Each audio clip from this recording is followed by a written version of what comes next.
ini ada sebuah buku yang hari ini akan diterbitkan, judulnya adalah Hari Terakhir Kartosuwiryo. Ini mengungkap ada 81 foto yang selama ini belum pernah tampil di publik, foto-foto menjelang eksekusi Kartosuwiryo. Kalau selama ini dalam sejarah banyak diduga Kartosuwiryo dimakamkan di Pulau Onrus. Berdasarkan buku ini, kemungkinan ia dieksekusi di Pulau Ubi di Kepulauan Seribu. Nah, sudah bersama saya ada penulisnya, Bang Fadlizon. Selamat pagi, Bang Fadli. Selamat pagi. Kemudian yang di sebelah Bang Fadli adalah putra bungsu dari Pak Kartosuwiryo, Pak Sarjono Kartosuwiryo. Nah, Bang Fadli, cerita dulu dong, kenapa kemudian Anda ingin membuat buku Hari Terakhir Kartosuwiryo? Saya sudah lihat nih foto-fotonya. Ya. Memang saya belum pernah melihat nih. Apalagi di sini di awal foto terkait eksekusinya Kartosuwiryo ya. Ya. Jadi memang kebetulan tanggal 5 September 2012 adalah makan terakhirnya keluarga Kartosuwiryo dengan Pak Kartosuwiryo sebelum dieksekusi. Karena ketika itu berdasarkan pengadilan tanggal 14 sampai 16 Agustus, Kartosuwiryo divonis hukuman mati. Kemudian dieksekusi pada tanggal macam-macam nih, ada 5 September menyebut, di versi tentara ada 12 September. Nah, selama ini keluarga juga tidak pernah tahu, dan juga masyarakat pada umumnya tidak pernah tahu. Bahkan ada makam di Pulau Onrus mengatakan makam itu adalah makamnya Kartosuwiryo. Tapi sesungguhnya berdasarkan foto ini, saya yakin itu bukan makamnya Kartosuwiryo. Makamnya itu ada di Pulau Ubi, tempat dieksekusi ketika itu. Dan 81 foto ini saya kira satu-satunya yang eksis di dalam sejarah Indonesia, satu rangkaian dari satu peristiwa eksekusi terhadap tokoh politik. Kita lihat Kartosuwiryo ini adalah seorang juga pelaku sejarah ya, yang penting. Kartosuwiryo ini pernah menjadi ketua Yong Yava, pernah jadi ketua Yong Islametan Bond, dan hadir di dalam Sumpah Pemuda, Kongres Sumpah Pemuda, walaupun akhirnya pada tahun setelah perjanjian Renville itu berpisah jalan dengan Bung Karno. Dan Kartosuwiryo ini juga sahabat dari Bung Karno sebetulnya. Dan eksekusi itu lahir ya karena Kartosuwiryo mendeklarasikan negara Islam Indonesia pada tahun 49, dan akhirnya dianggap oleh pemerintah Soekarno ketika itu ini merongrong kekuasaan yang sah. Saya ingin melihat bahwa ini bukan dari sisi pro dan kontra, tapi bagaimana kita melihat sosok Kartosuwiryo dalam perjalanan sejarah sampai akhir. Saya kira maksudnya adalah meluruskan sejarah dan menempatkan tergantung kita masing-masing tentu ya. Tetapi melihat foto-foto ini, saya kira ini sesuatu yang sudah waktunya diketahui oleh publik. Iya, kalau saya lihat nih luar biasa, ini foto-foto yang memang selama ini pasti menurut saya paling tidak pada pemerintahan zaman Orde Lama dan Baru tidak mungkin tidak dipublikasikan. Ya. Kita lihat foto seperti ini nih sesaat setelah eksekusi dilakukan ya Mas ya? Iya. Ini foto-fotonya Anda dapatkan dari mana? Saya mungkin mendapatkannya agak kebetulan karena saya punya perpustakaan. Kemudian saya juga membeli ini dari seorang kolektor yang waktu itu mungkin kalau tidak saya ambil, ini mungkin sudah ada di luar negeri gitu ya, dan mungkin tidak pernah terpublikasi. Nah, saya kira apapun ceritanya, foto-foto ini adalah bagian dari sejarah kita, dan kita harus dewasa menyikapinya sebagai bagian dari peristiwa masa lalu, dan ini sudah terjadi 50 tahun yang lalu. Dan saya kira keluarga Kartosuwiryo yang selama ini mempertanyakan di mana sebetulnya dilakukan eksekusi dan di mana makamnya, saya kira punya hak juga untuk mengetahui gitu ya. Begitu juga dengan masyarakat pada umumnya. Saya ke Pak Sunarjo, informasi ini juga baru Anda terima atau memang ini sudah lama tapi kemudian memang tidak terungkap secara sepenuhnya? Kita tahu bahwa di akhir ketika dieksekusi, pemerintah tampaknya tidak secara gamblang menjelaskan prosesnya di mana, pemakamannya di mana. Ya. Ini juga baru dan saya juga kaget gitu. Tiba-tiba ada foto sedetail ini. Waktu setelah eksekusi itu hanya dipanggil, dinyatakan bahwa eksekusi sudah dilakukan di sebuah tempat di wilayah hukum Republik Indonesia. Dan barang-barang milik pribadinya dikembalikan. Anda langsung yakin bahwa ini adalah foto-foto? Saya ingin memperlihatkan, ini ada foto bersama keluarga ya? Ya. Anda bisa jelaskan di sini? Siapa-siapa saja? Anda juga ada di sini? Saya tidak hadir karena saya ini masih berusia 5 tahun. Pada saat Ketika itu terjadinya dianggap belum ya. pantas mungkin ya. Oke, ini siapa-siapa saja? Ini Anda mengenali? kakak saya yang paling tua Muhammad Darda, ini Tahmid, ini Komalasari, ini ibu saya Dewi Siti Kalsum, ini Danti kakak saya. Itu kalau ini saya nggak kenal ini. Oke, baik. Anda mendapatkan cerita seperti apa dari kakak Anda, dari ibu Anda terkait almarhum ayah ketika proses eksekusi? Karena waktu itu mungkin Anda juga tidak terlalu ini karena masih usianya 5 tahun. Ya, yang saya tahu itu bapak saya itu ada 4 permintaan, tapi hanya satu yang bisa diluluskan, Apa-apa yaitu saja? pertemuan dengan keluarga untuk terakhir kali. Yang pertama itu ingin bertemu dengan perwira terdekat. Ini ditolak karena ada sangkut paut dengan politik. Kemudian yang kedua itu dia ingin eksekusinya disaksikan oleh wakil dari keluarga. Itu juga tidak bisa. Kemudian ingin jenazahnya dikembalikan dan dimakamkan di pemakaman keluarga. Itu pun tidak bisa. Oke. Hanya satu kemudian dipenuhi. Ya, dan terakhir kali auditornya masih bertanya, saya boleh meluluskan satu lagi permintaan sebelum Bapak dieksekusi. Apa permintaan Bapak? Mungkin jalan-jalan ke Amerika atau makan yang enak atau apa? Bapak saya hanya mengingat, saya ingin bertemu dengan Tuhan Sang Pencipta untuk melihat kebijakan selama ini diterima atau ditolak. Selama ini upaya apa yang dilakukan oleh keluarga untuk mengetahui fakta-fakta sebenarnya? Tidak ada yang signifikan. Saya tergantung kepada takdir Allah saja. Kalau Allah sudah membukakan, tiada seorang pun yang bisa menutupnya. Dan itu terjadi hari ini, tahun ke-50 makan siang terakhir. Oke, bisa dijelaskan? Makan siang terakhir maksudnya? Ya, makan siang terakhir itu seperti Hari ada ini, dalam tepat foto. Tanggal hari ini? 5 September itu adalah makan siang terakhir pertemuan dengan keluarga. Setelah itu kita berpisah dan tidak pernah ketemu lagi. Oke, baik.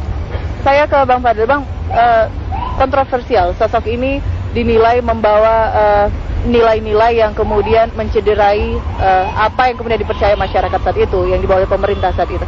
Menurut Anda, memandang sosok Kartosuwiryo ini seperti apa? Tapi kita jeda dulu, Bang. Oke. Kami harus jeda dulu, pemirsa, kami kembali setelah lagi.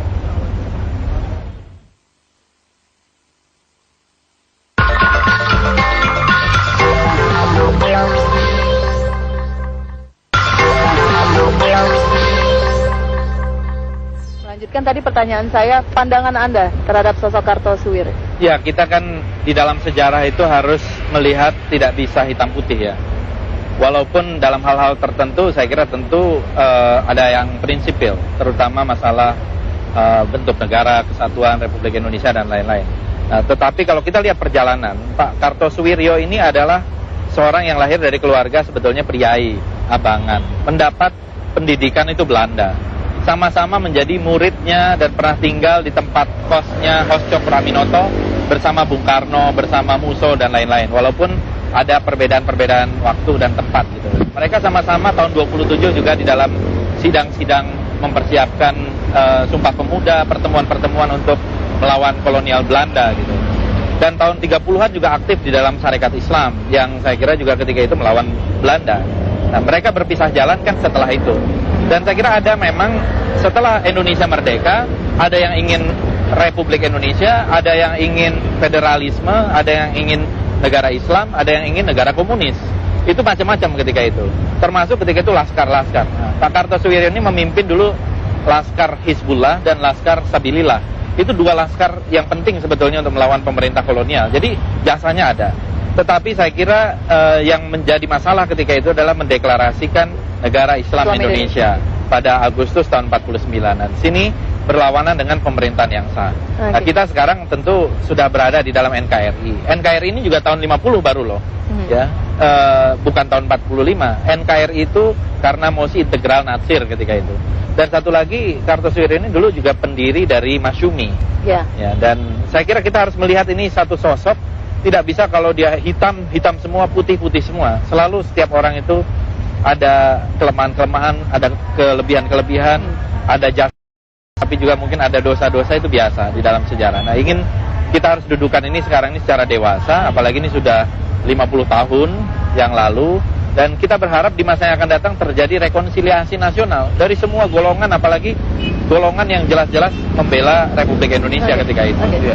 Saya juga baca di beberapa literatur. Jadi Kartosuwiryo ini seperti yang Anda sebutkan memang kental sekolah-sekolah Belanda, kemudian mengenal Islam itu dari seorang guru ngaji kalau nggak salah namanya Noto Diharjo. Iya. Nah dari situlah kemudian dia kenal Islam, bahkan saya sempat membaca literatur itu dia kemudian sangat tertarik ya dengan dunia Islam dan meninggalkan apa ya, nggak mau kuliah, nggak mau, karena dia lebih tertarik pada Islam itu.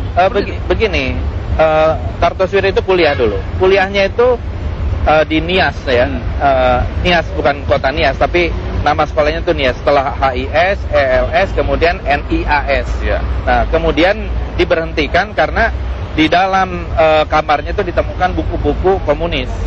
Ya, waktu itu didapat dari pamannya, seorang tokoh intelektual yang hebat namanya Mas Marco Di Kromo. Mas Marco Di Kromo ini adalah seorang penulis hebat waktu itu dan juga intelektual, dan dia memberi buku. Jadi diketemukan buku Marx itu, dianggap waktu itu ini mau melawan Belanda. Akhirnya dikeluarkan tahun 1927 itu. Ya, dan dia juga cukup disegani sebagai tokoh Islam ya. Oh iya, karena memang dianggap yang non kooperatif dengan Belanda ketika itu, tidak pernah mau bekerja sama. Walaupun di zaman Jepang itu pernah sama-sama dengan Bung di Jawa Hokokai. Itu adalah organisasi setelah Putra, Pusat Tenaga Rakyat. Waktu itu kan ada, nah di Jawa Hokokai termasuk Kartosuwiryo juga ikut. Dan Kartosuwiryo juga ikut di dalam pemerintahan di awal-awal Republik Indonesia. Oke, Bang, siapa yang kemudian mengabadikan momen-momen ini ketika proses eksekusi? Saya tidak pernah tahu, dan di dalam pengantar saya sampaikan bahwa foto-foto ini sampai sekarang kita tidak tahu siapa yang mengambil, tapi kemungkinan besar adalah satu dokumentasi dari tentara, ya, tetapi tidak pernah terlacak siapa orangnya. Nah, namun karena ini mempunyai nilai sejarah yang penting, ya saya kira ini perlu dipublikasi, dan saya kira foto-foto ini adalah satu-satunya foto yang eksis yang ada tentang satu rangkaian eksekusi terhadap tokoh politik seperti Kartosuwiryo. Sumokil juga tokoh RMS dieksekusi tahun 1964 di Pulau Ubi juga. Tapi kita juga tidak pernah tahu bagaimana prosesnya terjadinya gitu.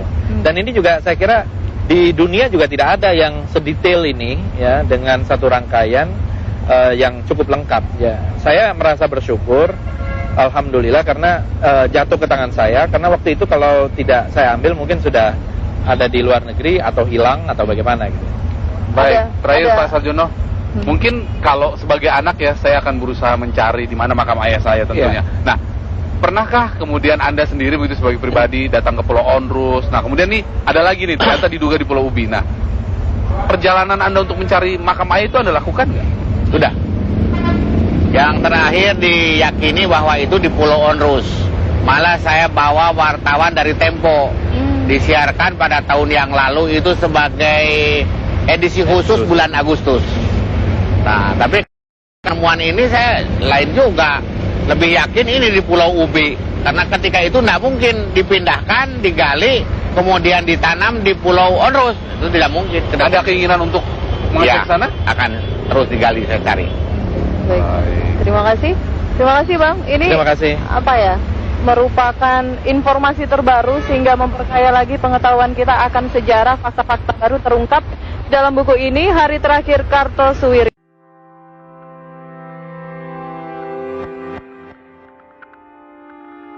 Jawaban pengawal soal sorot mata Kartosuwiryo saat dihukum mati bikin Soekarno langsung berdoa. Dilansir dari tribunnews.com.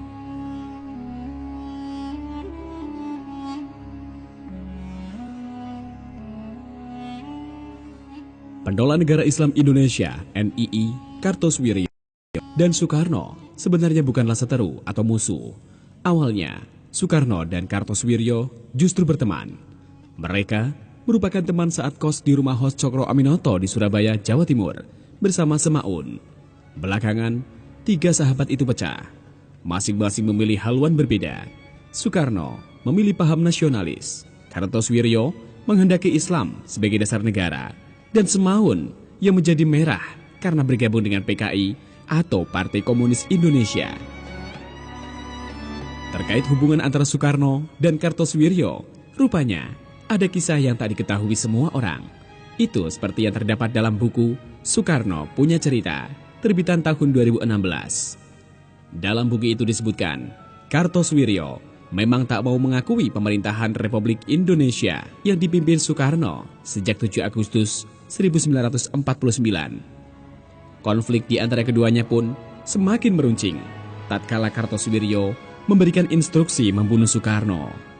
Di Indonesia ada RI dan NII, dengan begitu ada 2 presiden, maka dari itu Soekarno harus dibunuh. Tulis buku itu menirukan isi dari instruksi Kartosoewirjo.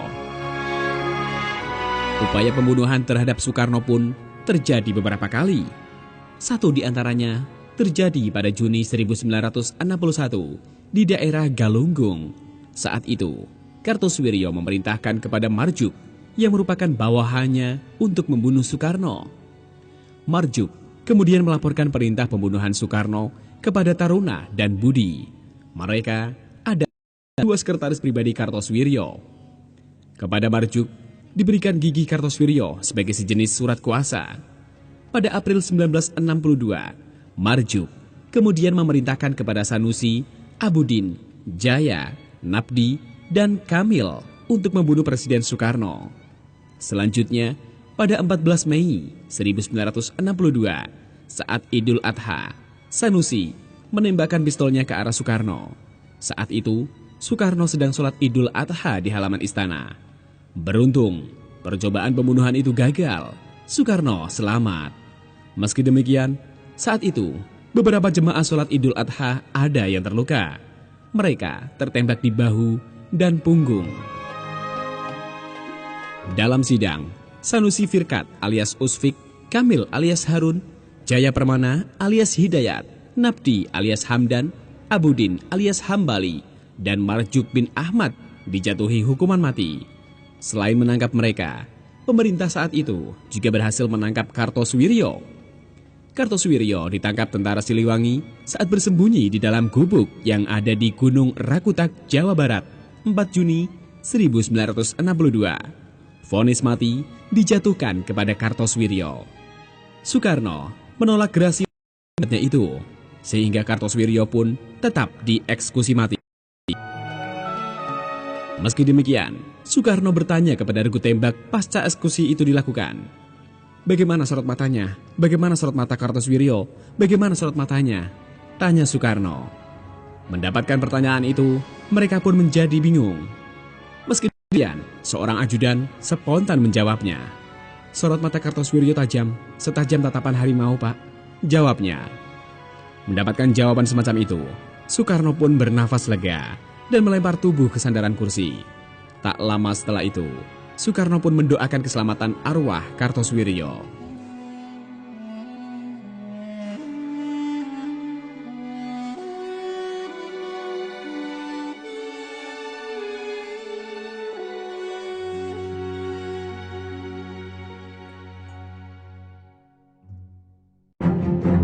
Indonesia.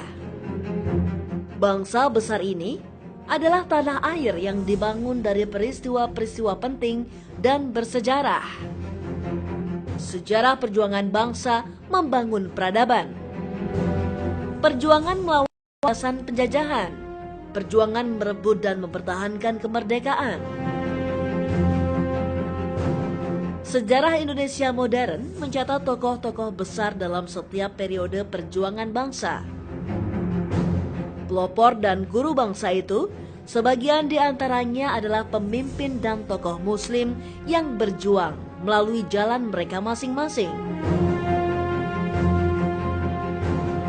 Mulai dari Haji Umar Said Cokro Aminoto, pendiri Serikat Islam, yang oleh Belanda dijuluki Raja Jawa tanpa mahkota, sampai Haji Agus Salim, the Grand Old Man of Republic, diplomat ulung yang diakui dunia.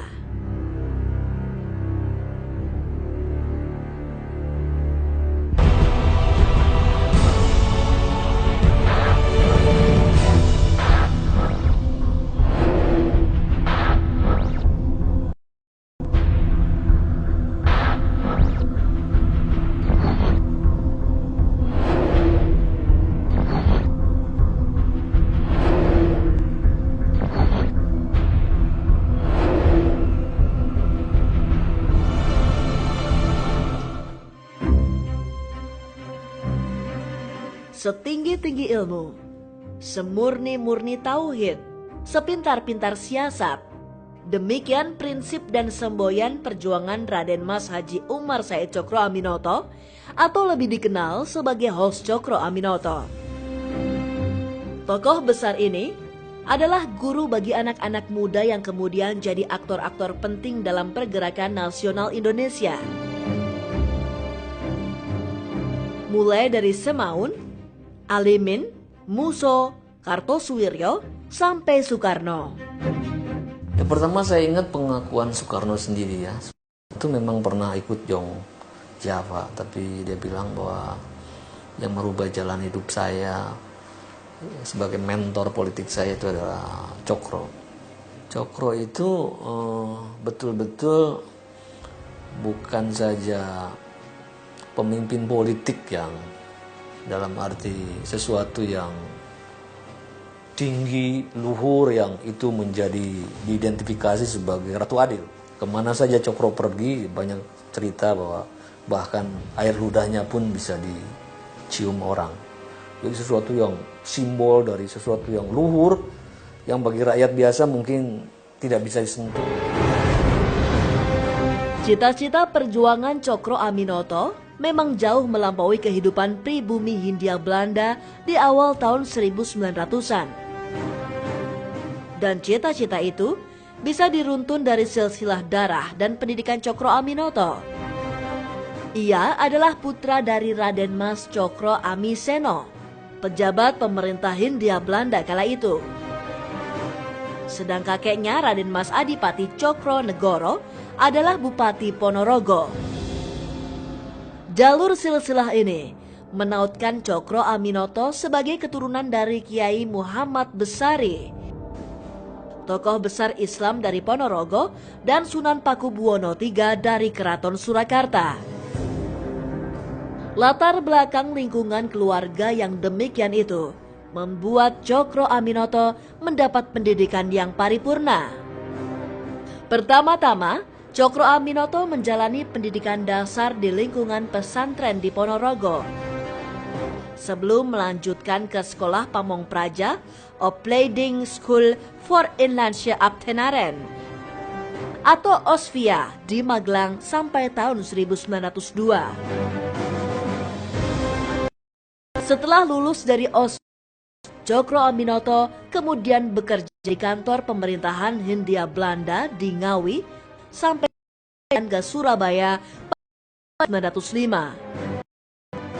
Di Surabaya ini, Tjokro Aminoto berinteraksi dengan Haji Samanhudi, pendiri Serikat Dagang Islam, salah satu organisasi pribumi pertama di Hindia Belanda. Serikat Dagang Islam atau SDI didirikan oleh Haji Samanhudi di Surakarta pada 16 Oktober 1905. Awalnya Serikat Dagang Islam hanya bergerak di bidang ekonomi dan sosial. Namun kehadiran Hos Tjokro Aminoto pada tahun 1912 memberikan warna baru ke dalam SDI. Dia mengubah nama Serikat Dagang Islam menjadi Sarekat Islam dan menjadikannya sebagai organisasi pergerakan nasional. Dia masih jadi ketua Sarekat Islam cabang ya di Surabaya. Tapi kemudian karir dia di organisasi Sarekat Islam ini melesat terus sampai kemudian dia terpilih sebagai ketua Sarekat Islam, ketua umum lah, ketua sentral Sarekat Islam. Nah, mulai tahun 16 Kongres Sarekat Islam itu sudah pakai istilah Kongres Nasional. Itu membuktikan bahwa Tjokro berhasil menghimpun kekuatan orang Hindia Belanda waktu itu, belum Indonesia, dari berbagai daerah, baik di Jawa maupun di luar. Sehingga pada masa kepemimpinan dia, Sarekat Islam tumbuh menjadi organisasi massa Islam modern yang boleh dikatakan terbesar di Asia Tenggara pada waktu itu. Nilai-nilai patriotisme Tjokro Aminoto adalah perwujudan dari sikap kritis atas penghisapan dan eksploitasi oleh pemerintah kolonial terhadap kaum pribumi. Kita diberi makan bukan hanya karena kita dibutuhkan susunya. Demikian menurut Tjokro Aminoto. Dalam konteks masa itu, ujaran Cokro Aminoto ini sungguh mudah dipahami, baik oleh kaum terpelajar maupun rakyat kebanyakan. Itulah sebabnya, ajaran-ajaran politik tokoh ini memberi pengaruh besar dalam kebangkitan semangat nasionalisme pribumi Indonesia.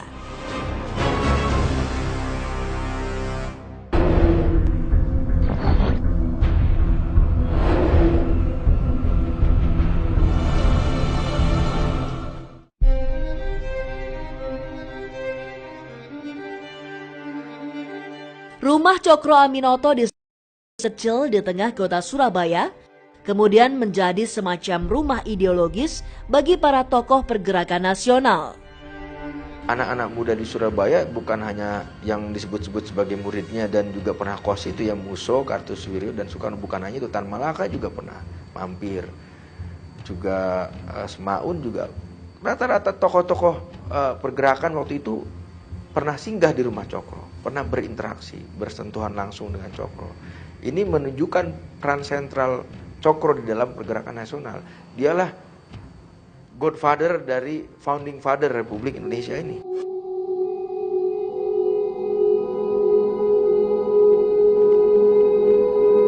Peran sentral Cokro Aminoto sebagai tokoh pergerakan terutama dijalankannya melalui Sarekat Islam.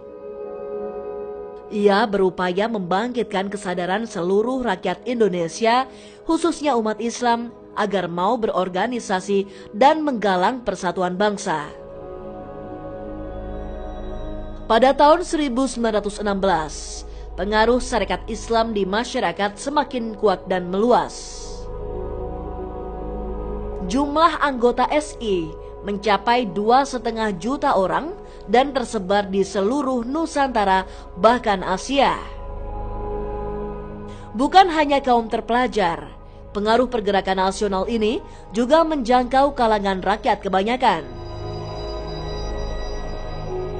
Gagasan-gagasan Cokro Aminoto yang selalu berpihak kepada rakyat kecil itu bahkan membuat sebagian orang menganggapnya sebagai Ratu Adil, sosok pemimpin masa depan yang akan membawa keadilan dan kemakmuran bagi seluruh umat manusia.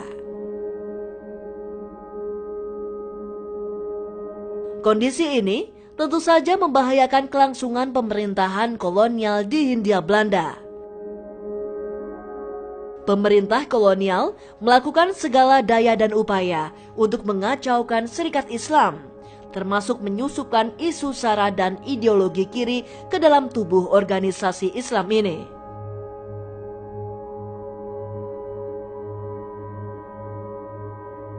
Pada tahun 1917, Sarekat Islam pecah.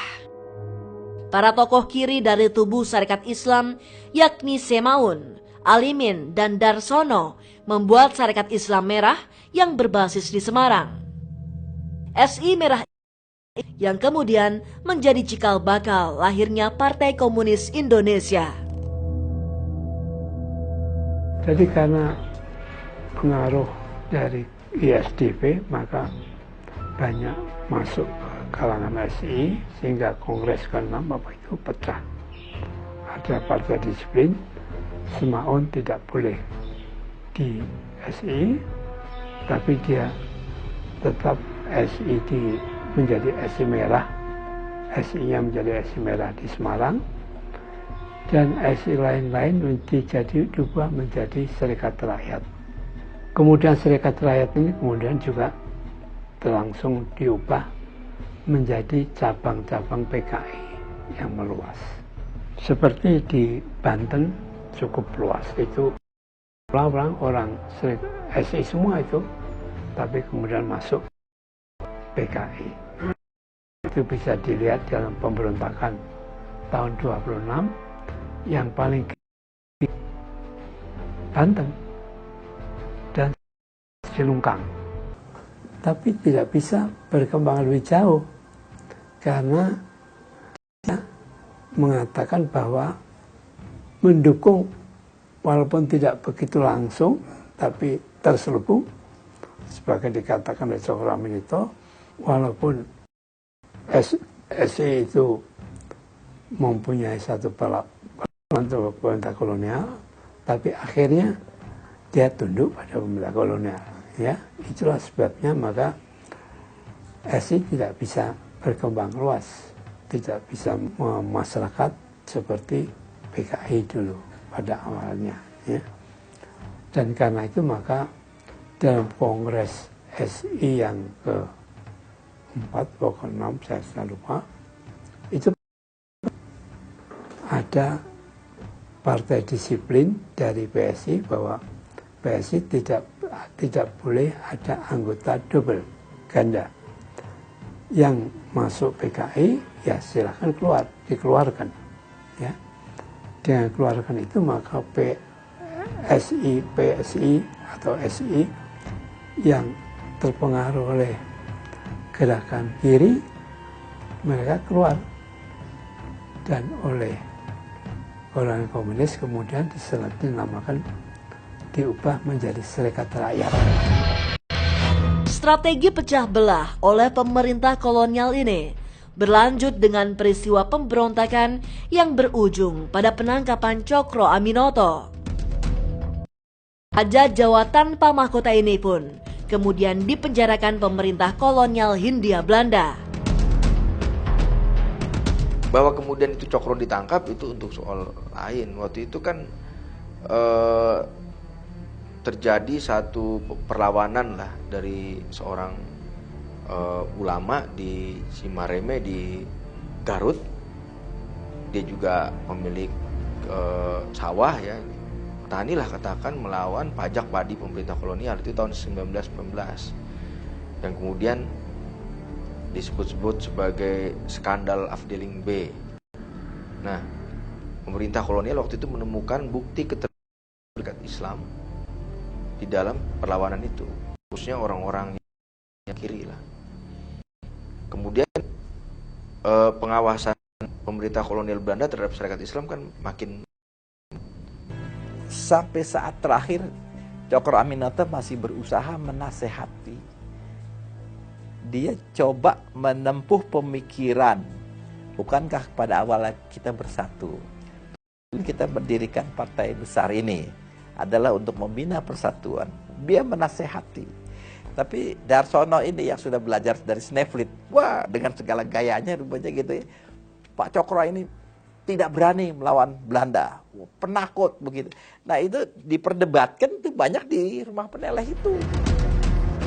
Penjara dan pengasingan adalah resiko yang harus ditanggung oleh tokoh-tokoh pergerakan di masa penjajahan.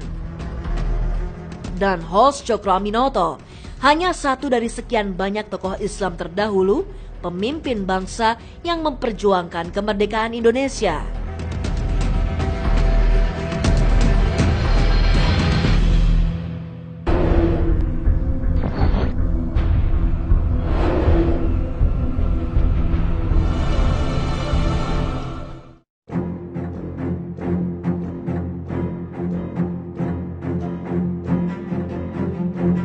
Tokoh Islam Indonesia berikutnya yang berjuang membangun kebangkitan nasional adalah Haji Agus Salim. Haji Agus Salim tidak lain adalah tokoh besar yang berkait erat dengan host Cokro Aminoto. Jika Cokro Aminoto mendapat julukan sebagai Raja Jawa tanpa mahkota, maka Haji Agus Salim dikenal sebagai The Grand Old Man of Republic atas kepiawaiannya dalam berdiplomasi.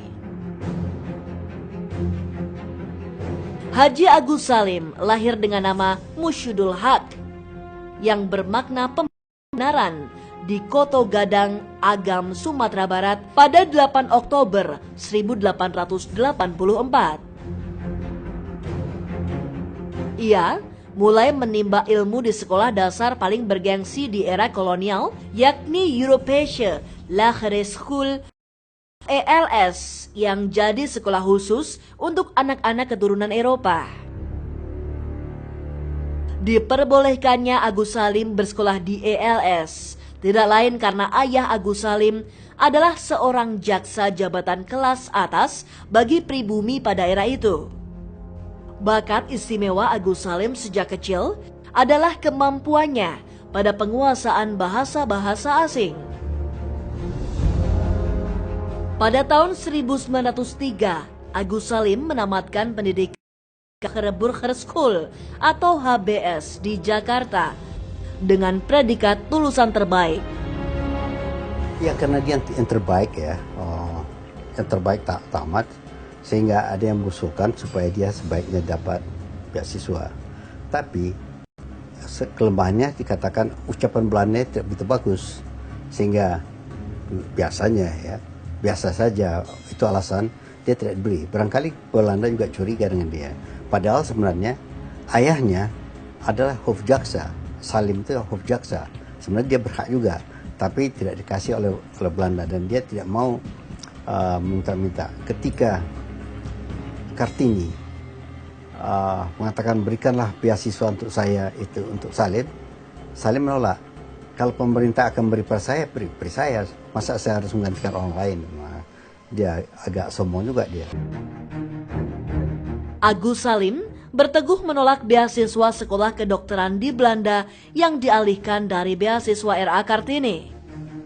Ia kemudian bekerja sebagai penerjemah dan asisten notaris di sebuah pertambangan di Indragiri. Karir Salim berlanjut menjadi penerjemah dan petugas urusan haji di konsulat Belanda di kota Jeddah, Arab Saudi pada tahun 1906.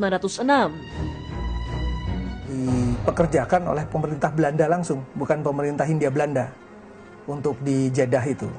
Dan karena minatnya sama agama juga tinggi, jadi beliau melihat itu adalah kesempatan untuk belajar agama, sehingga beliau itu mempelajari Islam itu dari sumbernya yang hulu. Beliau menguasai bahasa Arabnya, gitu ya. Kemudian juga melihat peribadatan di sana, ya. Kemudian juga beliau itu banyak menggali dari Al-Quran. Selama bermukim di Jeddah, selain memperdalam ilmu agama Islam, Agus Salim juga meningkatkan pengetahuan global, terutama kemampuan dalam rupa-rupa bahasa asing. Di samping bahasa Belanda dan Inggris yang sudah dimilikinya, Agus Salim kemudian menguasai bahasa Jerman, Perancis, Turki, Jepang, dan Arab. Pemerintah kolonial Belanda kemudian memulangkan Agus Salim untuk penelitian dan telaah atas organisasi-organisasi pribumi di Hindia Belanda yang menunjukkan gelagat menentang pemerintah.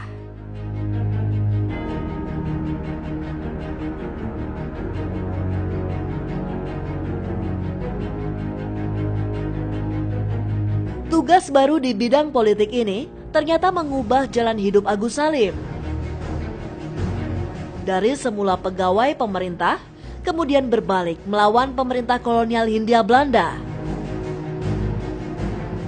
Agus Salim yang terpikat dengan prinsip-prinsip politik Cokro Aminoto, kemudian memutuskan berhenti bekerja sebagai pegawai Belanda. Agus Salim melihat sosok Cokro Aminoto sebagai pemimpin sejati yang membuatnya bertekad bulat masuk sebagai aktivis Serikat Islam. SI menjadi organisasi nasionalis tempat Agus Salim menempa diri sebagai pejuang bangsa. Biasa dianggap sebagai dui tunggal dengan Cokro Aminoto. Ya. Cokro Aminoto itu adalah orator ya, yang hebat, sedangkan Agus Salim sering dianggap sebagai pemikir. Agus Salim sebagai pelanjut Cokro Aminoto di Serikat Islam adalah sosok yang dikenal anti-komunis. Ia menjadi pengawal utama Serikat Islam dalam membendung pengaruh paham komunis. Sampai kemudian orang-orang merah atau komunis keluar dari SI dan kemudian mendirikan gerakan baru yang kemudian menjelma menjadi PKI. Selain itu, menjadi pengurus SI yang tidak memberi gaji, mengubah pola hidup Agus Salim. Semula ia bisa bermewah-mewah dengan gaji pegawai pemerintah. Setelah menjadi aktivis politik, hidupnya berubah sedemikian sederhana dari kerja jurnalistiknya. Keteguhan dan prinsip hidup inilah yang kemudian membentuk pribadi Agus Salim diplomat dan pejabat yang tak bisa dibeli dengan materi. Setiap zaman melahirkan tokoh-tokoh besar yang menjadi pahlawan bagi tanah air dan bangsanya. Sebagaimana Haji Agus Salim, the Grand Old Man of Republic, dan Hos Cokro Aminoto, sang Raja Jawa tanpa mahkota. Prinsip dan laku hidup mereka terus menjadi panutan untuk generasi-generasi berikutnya. Merekalah teladan bagi masa depan Indonesia, masa depan yang beradab dan menjunjung tinggi kehormatan bangsa.